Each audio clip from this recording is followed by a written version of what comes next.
Hi hello. ఇప్పుడు నేను చేసేది సగ్గుబియ్యంతో చేసే దోసలు. దీనికి ముందుగా మనము నానబెట్టుకున్న సగ్గుబియ్యము ఒక కప్పుడు తీసుకోవాలి.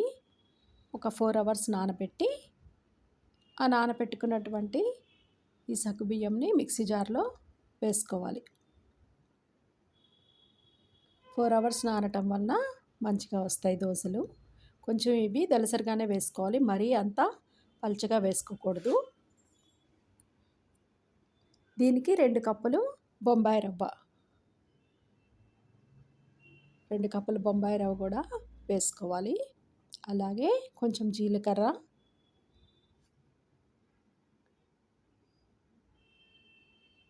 పెరుగు ఒక 2-3 స్పూన్లు వేసుకుంటే సరిపోతుంది, మరీ ఎక్కువ అవసరం లేదు. సాల్ట్ టేస్ట్కి సరిపడా,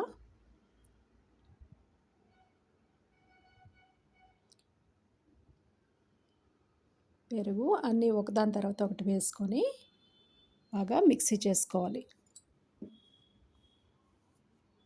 అలాగే దీంట్లో కొంచెం కొత్తిమీర వేసుకోవచ్చు. ఉల్లిపాయలు, పచ్చిమిర్చి ఏవైతే వేసుకోవాలనుకుంటారో అన్నీ వేసుకోవచ్చు. నేనైతే ఇక్కడ పచ్చిమిర్చి, అల్లం మాత్రమే వేశాను. అలాగే జీలకర్ర మనం టేస్ట్కి సరిపడా వేసుకోవచ్చు. బాగా మిక్సీ పట్టి ఆ మిక్సీ పట్టినటువంటి ఈ యొక్క పిండి తీసుకొని మనం చూసుకోవాలి. కొంచెం పలుచగా ఉండాలి, మరీ ఇంత దళసరిగా కాకుండా కొంచెం పలుచగా ఉండేటట్టు చూసుకోవాలి. కొంచెం వాటర్ మిక్స్ చేసుకొని ఇలాగా వాటర్ మిక్స్ చేసుకొని ఒక 10 మినిట్స్ పక్కన ఉంచుకోవాలి. ఇలా తయారైన ఈ పిండి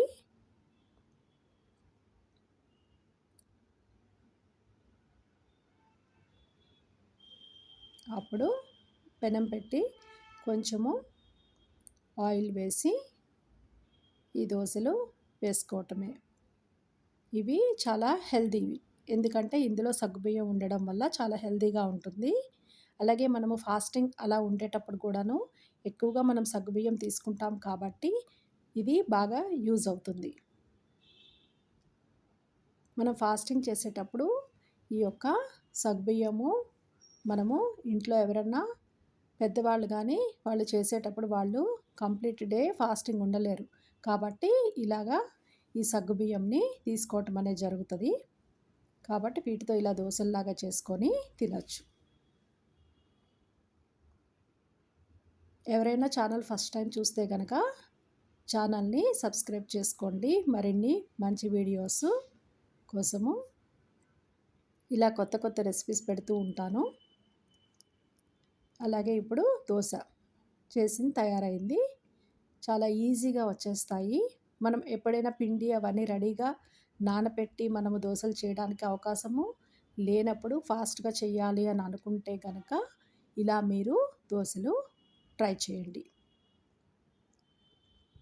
సగ్గుబియ్యం ఒక 2 అవర్స్ నానినా సరిపోతుంది, కాకపోతే నానబెట్టడం వల్ల బాగా వస్తాయి. ఇలా దోశలు అస్సలు మనకి ఏమీ అతుక్కోకుండా విరిగిపోకుండా చాలా బాగా వస్తాయి.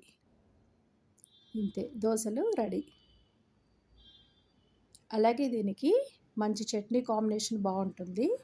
దీనికి ఏంటి అంటే అల్లం చట్నీతో చాలా టేస్టీగా ఉంటుంది. ముందుగా దీనికి కావాల్సినటువంటి ఐటమ్స్ ఇవే: ఆవాలు, జీలకర్ర, అలాగే కొంచెము మెంతులు,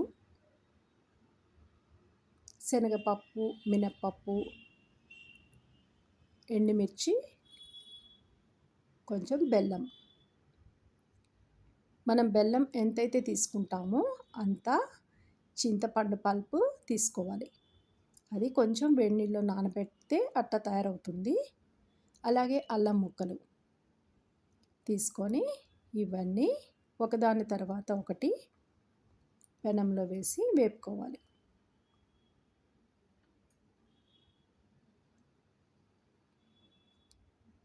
ఇప్పుడు అలా బాగా వేపుకున్నటువంటి ఈ యొక్క తాలింపు అంతా తీసుకొని దాంట్లోనే మనం ముందుగా తయారు చేసుకున్న చింతపండు, బెల్లం ముక్కలు అన్నీ కూడా దాంట్లో వేసుకోవాలి.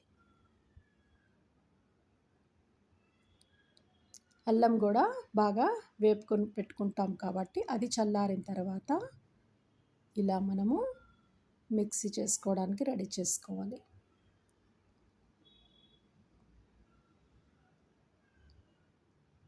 కారము ఎంత అవసరమైతే దాన్ని బట్టి వేసుకోవచ్చు. పచ్చిమిర్చి వేసుకోవాలనుకునే వాళ్ళు కూడా పచ్చిమిర్చి వాడచ్చు, ఎండుమిర్చి అవసరం లేదు.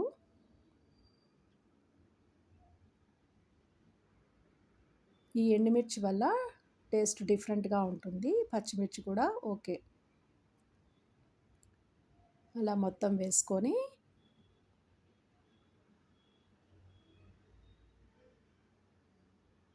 ఇప్పుడు బాగా మిక్సీ చేసుకోవాలి.